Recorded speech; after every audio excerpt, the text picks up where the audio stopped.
Mkaka yetu ine unanopachi uye murume wachaida ainzi Chiruweni, ainzi Nathan Chiruweni. So aitogara muguru mbumo. Aitogara muguru ikoko ndikwa anogara ikoko. Ndimo ndamuka.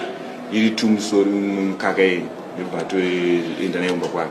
Ine basi pakapuwa nembanja akati mari yangu achazondipa kana dzoka Mozambique. Nokuti amene kwaida anogadzirwa zvekujusa goridhe kachi.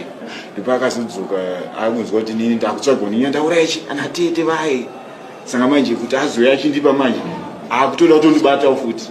Mukurisa kwakaudza nyaya yemurume uyu. Ndakatovaudza kuti ndakamukaka tui ndakamupa Nathan Chiruweni. Achitada kuwana Gita Dhorobha. Mumwe ndakampa ropa anenzi Juniors kasina uyo. Pane mumwe wandakauraya mudzimai wako kaifudza munhu. Chikarupa kwari kwakacheka ndipo wakagama ropa racho. Ndakagama ropa racho. Mumwe muprofita. Ndazoprofita. Wacho. Yaita daro. Uya akandipa zvake 200 US. Uyu akatanda ropa muprofita. Muprofita. Aiti ndere ada ku muprofita. Muprofita ndizo zoti anishenzi chibati yakati akuda ropa. Asi weone pane zvese izvi kuti uchiwana $200. Imhepo idzo dzame zvangu kanda kutaura nguka.